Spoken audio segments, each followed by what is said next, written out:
ওই এত কষ্ট করে উঠিয়েছেন আপনি আমাকে আর নামতে দিচ্ছেন না।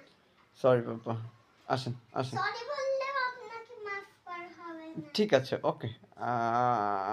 আমাকে মাফ করলে একটু ভালো হতো। মাফ যেহেতু আর করবেন না, তাহলে কি আর বলবো।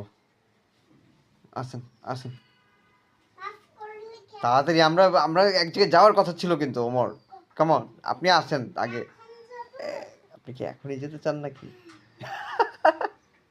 আমি তো নামতে পারছি না। আপনি ট্রাই করলেই তো পারবেন। হ্যাঁ, ওই যে নিচেরটাতে পা দেন আস্তে করে।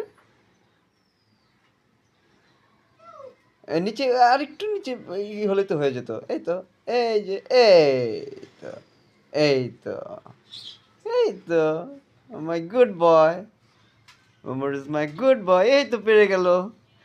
হ্যাঁ, পাপ্পা না থাকলে কি আপনি এটা কখনোই পারতেন বলেন তো পাপা? পাপ্পা যদি আপনাকে এরকম ফোর্স না করতাম, চেষ্টা না করাতাম আপনাকে দিয়ে। করে যেতে চান আপনি? কোথায় কোথায়? ওই কংক্রিট মিক্সারের ওই ধাক্কা। আচ্ছা, ঘুম থেকে ওঠার পরেই তাহলে যাব আমরা, হ্যাঁ? ঠিক আছে। না দুপুর বেলা। দুপুর